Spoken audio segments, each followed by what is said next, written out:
Good evening, and welcome to our Finding Hope for Life Family Support meeting. I'm Steve Willis, co-founder of Hope Sheds Light. Thank you for joining us. I appreciate it. For those of you who are new, Hope Sheds Light is a family-focused nonprofit agency. Our mission is to raise awareness and educate individuals, families, and the community about the impact of addiction by having the courage to share our personal experiences, by offering our strength and wisdom, and by providing hope and resources that lead to the long-term recovery of the whole family. We want to remove the fear and stigma surrounding this disease through a loving and safe and hopeful environment that allows families to heal and brings wellness to the community. And this family support meeting is designed to do just that. As we move into the winter season, we'll bring our meetings along with our educational sessions back to a virtual format so that we can provide you with education and support in as safe a manner as possible. Let me explain what that'll look like. We'll start with our traditional introduction and then announce our monthly topic. After the introduction, we'll play a 15 to 20 minute educational video and play it live on Facebook too throughout the month, including on Tuesdays just prior to our support group. And we'll engage our many talented colleagues to join us in bringing this support to you. We'll continue offering our Finding Hope Family Support Group every Tuesday evening from 6:30 to 7:30 p.m. on Zoom. So please join us as we discuss the monthly topics and connect with each other so that we can all get well. The information that I just stated can be found on our website at hopeshedslight.org and on our Facebook page and monthly calendar. The topic for the month of November is thankfulness, which is one of my favorite topics. So I've been asked to take a few minutes to share my reflections, and I hope they're helpful. Thankfulness. It's good to have a grateful heart. It's better to express that gratitude to others, I think. And I also think it's best to call attention to both with acts of gratitude and appreciation. It's certainly not easy to be thankful when you or your child is sick. You feel miserable and scared, right? And it's even harder to be thankful when your child has died. But staying miserable leads to more misery. Focusing primarily on how bad things are keep things bad, right? Has anyone ever miserable themselves to happiness? No, I don't think so. It was chaos in my house when my son Mark was using and acting up. I was miserable and I made my wife and my daughter miserable. My attitudes and actions just didn't seem to make Mark any better, and it annoyed me to no end. The sicker he got, the sicker I got, and the sicker my family became. And I was not initially thankful. Hell no. In fact, I was pretty damn mad with God. Why me? I would ask him, kind of yelling at him. I'm a good guy. A little short, but altogether pretty okay. So why was this happening to me? I didn't ask for it, and I sure as hell didn't deserve it. Or so I thought. They look at all these people with their perfect kids. They annoyed me too. Those were all thoughts and feelings that somehow made sense to me at the time, but did nothing to make my life and my family's life better. Nothing got better, in fact, until I changed the experience in my head. And that didn't happen until I got sick, like really sick, of being sick myself. So I learned about the disease of addiction as a medical condition and came to realize that I wasn't alone. and that this addiction thing affected my whole family in like a really bad way. And I was helping it get worse by staying the same. I remember my therapist asking me at the time what I was thankful for. Thinking, I'm thankful I'm not tall enough to hit you right in the freaking nose. What the hell is wrong with you? Asking me what I'm thankful for. Like, really? I came here because I have a sick kid and I want you to fix him. My therapist then suggested that if I fix myself, things may improve with Mark. Like what? I asked. I mean, Mark is the sick one. What do I have to fix? Look around, Steve, he said. When's the last time you talked to your wife or played with your daughter or really listened to the needs of your clients as counsel?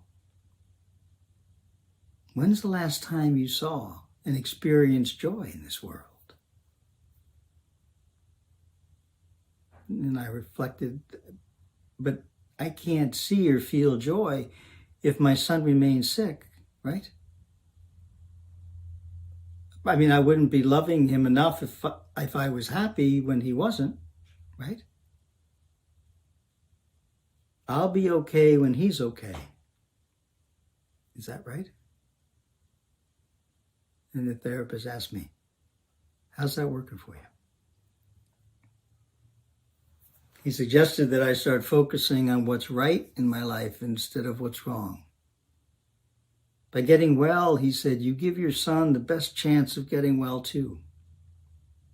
You'll help your son the most, he said, by letting him see you do the recovery work that you want him to do. For those of you listening who may be new to recovery, I ask, is it proper that we ask our kids to go through treatment and recovery actions if we're unwilling to do so ourselves, this being a family disease? I don't think so, respectfully. The therapist was right, kind of a jerk, and it helped not just Mark, but as importantly, helped my dear wife and blessed daughter and me and my whole outlook. And I started giving thanks. Saying thanks for all my blessings saved my life and keeps me healthy each day. You know, the Buddhists have known for years that gratitude strengthens our immune system and makes us feel less lonely and isolated. It actually makes us happier and more optimistic. Being grateful has the power to block negative emotions. We can focus more on the positive, which is one of the simplest and easiest ways to lift our mood, right? We give our motivation a jolt, which in turn allows us to participate more fully in life. And that makes us better equipped to handle the difficulties in life, like the stuff we're going through now. Ralph Waldo Emerson, I like him. He said, and I quote, cultivate the habit of being grateful for every good thing that comes to you and to give thanks continuously. And because all things have contributed to your advancement, you should include all things in your gratitude. Unquote. So how do we become thankful and find gratitude in dark times? By changing our perspective, respectfully. For example, my counselor suggested that I be thankful for my body, that I'm still alive. Then I agreed. Then I look in the mirror and I have to apologize to my wife. But I'm thankful that I get to work on this mess tomorrow. We can focus on what we have rather than what we don't have. Because when we focus on what we don't have, we become ungrateful, which fosters negative emotions like jealousy and anger. Negativity can mess up our recovery in a big way and make life seem dark and empty and lonely. And that's not good. You know, we can think about a recent life lesson that we've learned, and be proud that we're open enough to learn and grow. I think we should focus on the best in others instead of the worst. And that we should be kind to others. It's an honorable way to live, a way to live with gratitude and thankfulness. I think we should make it a goal to give to others daily. Practicing generosity, I think, is a big part of having gratitude. Taking time to think about things we're grateful for. This helps to maintain a positive mindset and combat depression and anxiety, which leads to gratitude and recovery. There's no question. We should think about it, but we can even write it down. Like, I try to think about 3 things that I can be thankful for in my life today. And who are 3 people I can be thankful to that are in my life, and why? And write those things down. And it's okay, frankly, if you're just starting this, to come up with one name or one thing. Maybe just try not to repeat that one thing over and over. It'll help if you think more expansively. We become more thankful. We should, I absolutely believe, express our thankfulness to other people. It just takes a few seconds to tell others just how grateful you are for them. It'll make them happier, and you too. And we have to remember to have gratitude for ourselves. I mean, we're important and valuable, aren't we? It's important to appreciate you and to be grateful for your gifts. I think starting and ending each day with thankfulness is a really important task and goal. And I think that we should be thankful for the challenges that we have in our life, because challenges really can be opportunities. For me, thankfulness and gratitude have become an essential part of the healing process from the trauma of my blessed son's death. Challenges inspire compassion. As long as we don't buckle under the weight of the pain and its longevity, when the pain does subside a bit, I think we find ourselves more inclined to feel compassion for other people who are going through their own rough times. Through challenges and difficulties, we learn to see life differently than before. We can develop the ability to see through others' eyes, to pick up more wisdom and insight into the human condition. That's a valuable thing. Challenges improve our relationship with God. They sure have for me. When they pushed me to my knees, those challenges, when I had nothing left, and I turned it over to God, in those moments, I communed at a deeper level, which I commend to you. Challenges lead to greater confidence. The fact that I've been tested and I improvised and overcame and adapted, that means I know that I can do it again, right? It's easy to give thanks for the good things in life, especially when those things have come to us easily. But this Thanksgiving, I'm going to be thankful for the challenges I face, the struggles I've endured, the obstacles that have been put in my way, and even thankful for the sadness I felt. I am who I am because of those experiences and challenges. I've endured them, and I believe rewarded with God's grace because of persistence and dedication and faith and trust and hard work. There are times, I'm sure like you, when I still feel overwhelmed and think, why me? In those times, I want to remember to say thank you. Thank you to God for reminding me that I have the strength to get through it, to become better because of it. It's through resistance that we become stronger. It's through doubt that we gain confidence. It's through challenge that we gain strength. It's through heartache that we learn how to love and live. And it's through sadness that we are thankful for joy. So this Thanksgiving, I don't just want to be thankful for the rewards, but also thankful for the journey that brought me those rewards. I'm thankful for being given the opportunity to show myself that I can do it, no matter the struggle, no matter the challenge, no matter the heartache. I will persevere and come out on the other side stronger and better than I was before. I'm thankful for the struggles that have made me the person I am today. And I wish that for all of you. Let's share love with family and friends often and out loud. How about that?